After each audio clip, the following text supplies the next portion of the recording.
On today's show, the United States is kicking its oil addiction and headed towards energy independence.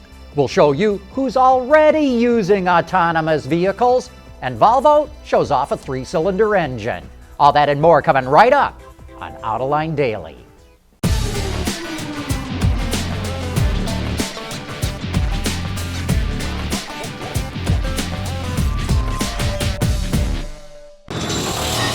This is Autoline Daily for December 11th, 2014, and here is some amazingly good news. Thanks to cars and trucks that get better fuel economy, a growing use of renewables, and a demographic shift to living in cities, the United States is using less and less oil. Consumption is down nearly 4% since 2010, and it even dropped 0.3% last quarter, despite cheaper gasoline prices and a growing economy. Ethanol now accounts for 10% of all motor vehicle fuel use, and new cars are 28% more fuel efficient than they were in 2007. When you look at all energy sources, not just motor vehicles, the United States is now 89% energy self-sufficient. Some people think that autonomous vehicles will never catch on or that they're decades away. Not true.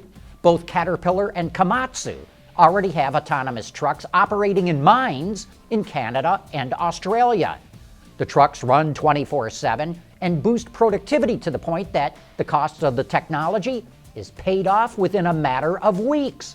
This is a relatively easy application of autonomous technology because the trucks drive the same route and don't have any traffic or pedestrians to deal with. But these trucks prove the technology is already commercially available and proven in the field. A number of automakers are coming out with 3-cylinder engines to help meet new emission standards, and now Volvo's joining the party. The company says it's begun development and prototype testing. This engine will power the S60, the V60, and XC60 models, and has a range of up to 180 horses. And the turbocharged engine will be able to meet Euro 7 emission standards. Europe just adopted Euro 6 this year, so Volvo is well ahead of the curve. Impressively, the 3-cylinder will also be built on the same lines as Volvo's 4-cylinder engines, but the company did not say when the 3-cylinder will be available.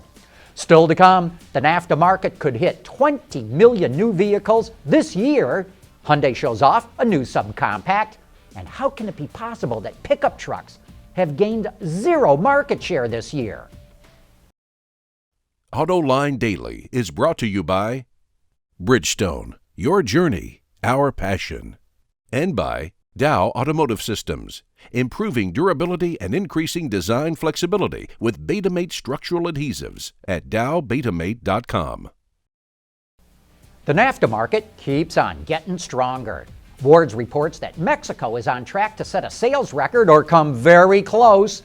Sales have already topped 1 million units, and the record stands at just over 1.1 million. In fact, when you combine sales of the US, Canada, and Mexico, the NAFTA market is on track to come awfully close to 20 million new cars and trucks this year. Hyundai is showing off part of its newly refreshed European lineup. In an effort to attract younger buyers, the automaker added a coupe to its i20 model range.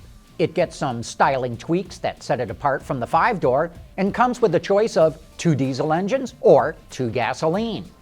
A third gas-powered, turbocharged 1-liter 3-cylinder will be coming later in 2015. The i30 also sees some enhancements. The front fascia was massaged, which we think cleans up the look a bit, and it comes standard with a new 7-speed dual clutch.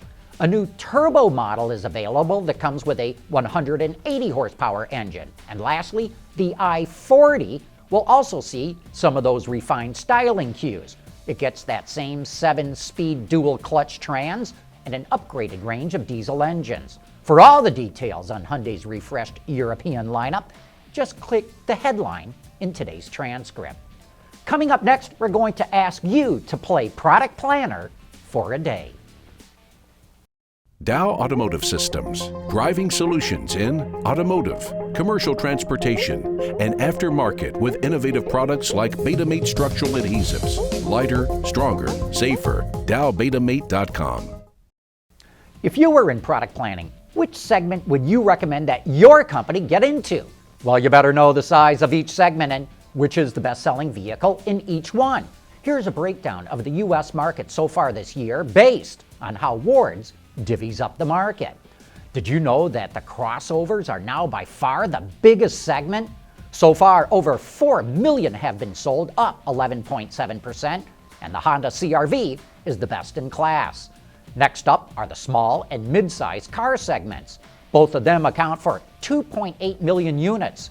The small car segment, led by the Toyota Corolla, is up about 2.5%, but mid-sized cars, led by the Toyota Camry, are not growing at all. So while these segments are huge, they're losing market share, mainly to crossovers. Pickup trucks are the fourth largest segment, with sales over 2 million units so far this year. They're up a little over 5%, but that's no better than the overall market. You heard me right. Pickups have gained 0 market share. How can that be? Because sales of the segment leader, the F-Series, are down. And so are the Honda Ridgeline, the Nissan Titan, and Toyota Tacoma. Luxury cars are next on the list with 1.1 million sold, up nearly 3%. The BMW 3 Series is the volume leader. But sport utilities are not far behind, with over 1 million units, up 11.6%, and the Ford Explorer easily outsells everyone else in the segment. Finally, vans round out this market overview, with over 800,000 sold, up more than 8%, and with the Chrysler Town & Country ahead of everyone else. So if I was in product planning, I'd really have my eye on crossovers, SUVs, and vans. Those are the segments gaining market share and which offer really good volume. Hey, be sure to join us tonight for Autoline After Hours. Gary Vassilash leads a great discussion with Matt Davis, the head of product marketing for Fiat in North America. And that wraps up today's report. Thank you for watching.